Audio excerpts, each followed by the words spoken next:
Ben, je dirais aux Français qu'ils arrêtent de voter pour toujours les mêmes partis politiques. Ça fait 40 ans qu'il y a une élection au suffrage universel pour le Parlement européen. Et ça fait 40 ans qu'il ne se passe rien. Est-ce qu'ils vont toujours voter pour les mêmes? Ils auront les mêmes résultats. Je dis qu'il faut qu'ils votent pour l'Union populaire républicaine, le seul parti politique français qui a proposé depuis 12 ans, sans désemparer, la sortie de l'Union européenne, la sortie de l'euro, la sortie de l'OTAN.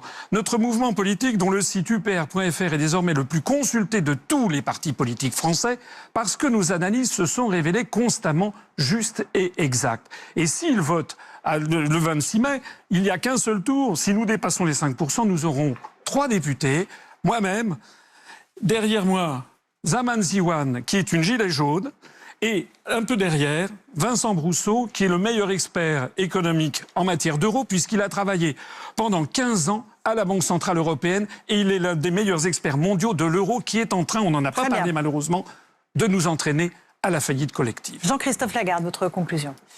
Écoutez, c'est simple. L'Union européenne, c'est le seul instrument qui nous permet d'équilibrer le rapport de force avec des grandes puissances économiques, des grandes puissances continentales. Je l'ai expliqué tout à l'heure, mais elle est en panne. Elle est paralysée. Sortir de cette paralysie, ça nécessite de la démocratiser. Faire en sorte, par exemple, que ce soit le Parlement qui élise le président de la Commission européenne. Faire en sorte qu'on n'ait plus l'unanimité quand on est sur les règles fiscales et sociales, parce que sinon, c'est les plus mauvais de la classe qui font de la concurrence déloyale aux autres. Faire en sorte, en réalité, que l'Union européenne retrouve des projets fédérateurs, comme Jacques Delors l'a fait. On a besoin de cette puissance, sinon, ce sont les autres puissances qui nous imposeront la façon dont on travaille, la façon dont on est payé, la façon dont nous vivons. Moi, je souhaite, en réalité, éviter à la France ce que j'ai entendu 10 fois ici, le Frexit. Mais je ne veux pas non plus de la paralysie de l'Union européenne. Quand on regarde la Grande-Bretagne, le Frexit, ça ne fait pas envie. Aujourd'hui, c'est une nation seule, isolée, faible. Je n'ai pas envie de ça pour la France. Mais je ne veux pas non plus de la paralysie, parce que sinon, ça veut dire que c'est le continent européen, dont la France, qui sera paralysée. La liste que je conduis, elle a une ambition. Permettre à tous les Français qui veulent vraiment voter pour cette Europe-là, qui veulent voter pour une Europe qui soit ambitieuse, efficace et loyale, de pouvoir le faire sans être obligé de signer un chèque en blanc à Emmanuel Macron. Guillaume Balas, votre mot de conclusion. Moi, ce que je veux dire aux gens qui hésitent aujourd'hui pour aller voter, c'est la chose suivante. C'est que le Parlement européen, contrairement à ce qu'on vous raconte, ça a beaucoup de pouvoir. Parfois plus d'ailleurs que le Parlement national. On décide en votre nom de choses très importantes qui concernent l'écologie, les normes de santé, la question du commerce international. Et on a vu à quel point ça a impacté nos vies. Donc l'Europe, c'est sérieux et il faut la prendre au sérieux. Et c'est pour ça qu'il y a les mots. Et puis, il y a les actes. Avec Benoît Hamon, que vous connaissez, qui est un homme qui a toujours regardé l'avenir, qui a toujours regardé ce qui allait se passer après, avec Yanis Varoufakis, qui est l'ancien ministre de l'économie en Grèce et qui a résisté à l'austérité. Nous avons construit un projet, un programme, qui a été fait dans tous les pays européens, de l'Union européenne, qui permet justement de dire qu'il y a là un projet européen fait par des Européens. Les 32 autres listes, en fait, elles font leur petit programme chez elles, mais en fait, il n'y a aucune cohérence avec personne dans l'Union européenne. Donc à quoi vont-ils servir une fois élus?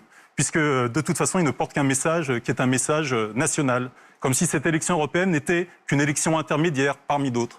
Alors, on vous appelle, citoyennes, citoyens, à reprendre le pouvoir en Europe et de soutenir le printemps européen, Génération, cette liste conduite par Benoît Hamon, parce que nous pensons aujourd'hui que nous sommes en capacité de faire du progrès social et du progrès écologique dans l'Union européenne. Merci Guillaume Balas. Florian Philippot, votre mot de conclusion. Moi, je voudrais dire que le seul vote utile, c'est le vote avec le cœur. C'est pas à savoir qui arrivera en tête, ça n'a aucune importance. On voit bien, lors des élections précédentes, ça change strictement rien. C'est de voter avec votre cœur pour vos convictions. Là, je crois qu'on est arrivé à un point où c'est simple, c'est la France ou l'Union européenne. On peut vous présenter 1000 projets d'Europe différents, d'Union européenne repeinte en vert, en social, en national, en je ne sais quoi.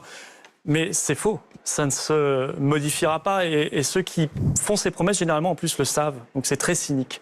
Non, l'Europe, on s'y soumet ou on la quitte. Et moi, je pense qu'il faut vraiment maintenant, il est temps de quitter, mais sereinement, avec espérance, avec confiance, l'Union européenne pour avoir le choix.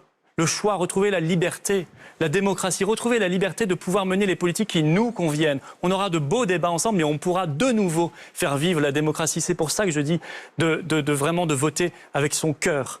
Et moi, je suis très honoré que Nigel Farage appelle à voter pour la liste Patriote et Gilets jaunes en France aux élections européennes. Il est en tête très largement dans son propre pays et il incarne cette voie de la liberté, quelqu'un qui s'est battu avec ténacité. Et je suis très fier enfin, parce que sur notre liste, il y a des hommes et des femmes qui viennent de partout, et notamment de ce beau mouvement des Gilets jaunes, très nombreux, grâce à la liste jaune et citoyen de M. Barnaba qui a fusionné avec la nôtre. Et ça, c'est très beau, c'est une belle espérance, c'est une issue politique qu'on offre à un mouvement qui est sur les ronds-points, qui est dans les manifestations, mais qui maintenant doit trouver une issue politique pour être efficace.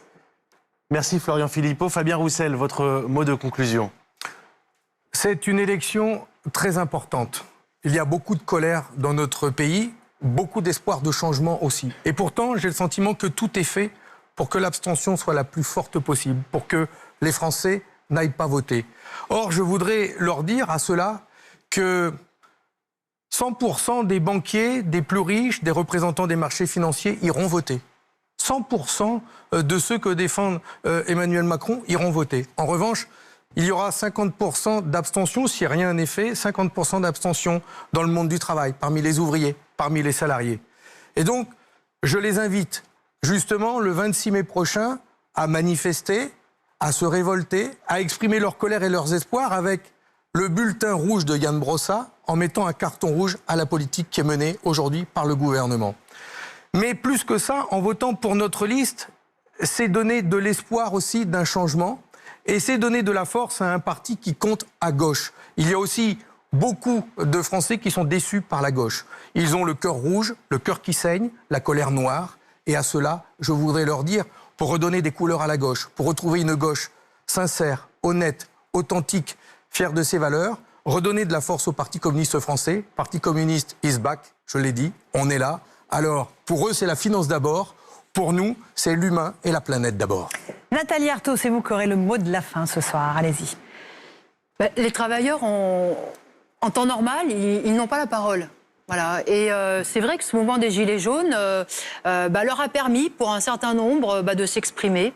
D'abord dénoncer la politique anti-ouvrière de Macron, une politique en faveur des riches, ça c'est sûr. Et puis il leur a permis de mettre sur la table la question justement du pouvoir d'achat, de leurs difficultés quotidiennes de vivre.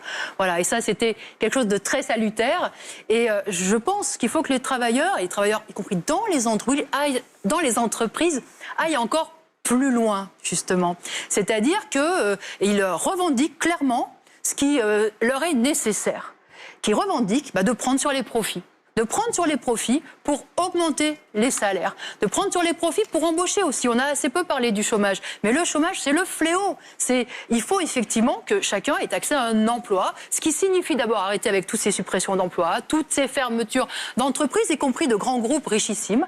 Ce qui veut dire aussi de répartir le travail entre tous. Sans perte de salaire, évidemment. Mais il y a encore une fois l'argent pour ça. Et puis, exprimer leur volonté de contester, de mettre sous surveillance cette classe capitaliste qui nous conduit à la catastrophe. Catastrophe économique, catastrophe écologique. Alors, ce ne sont pas des objectifs, ça ne tombera pas tout cuit. Ce sont des objectifs en réalité de lutte. Moi, à l'inverse de tous ceux qui sont sur le plateau, moi je ne présente pas un programme électoral. Parce que je ne pense pas que les choses viendront d'en haut et sûrement pas de ce Parlement européen, mais même pas de... Mais il faut que les travailleurs ils sachent qu'ils ont une politique, qu'il y a un parti dans lequel ils peuvent avoir confiance, justement, mais un parti qui dit vous avez les choses entre vos mains. Ça dépend de votre mobilisation et de vos capacités à inverser le rapport de force avec le grand patronat. Merci Nathalie Arthaud.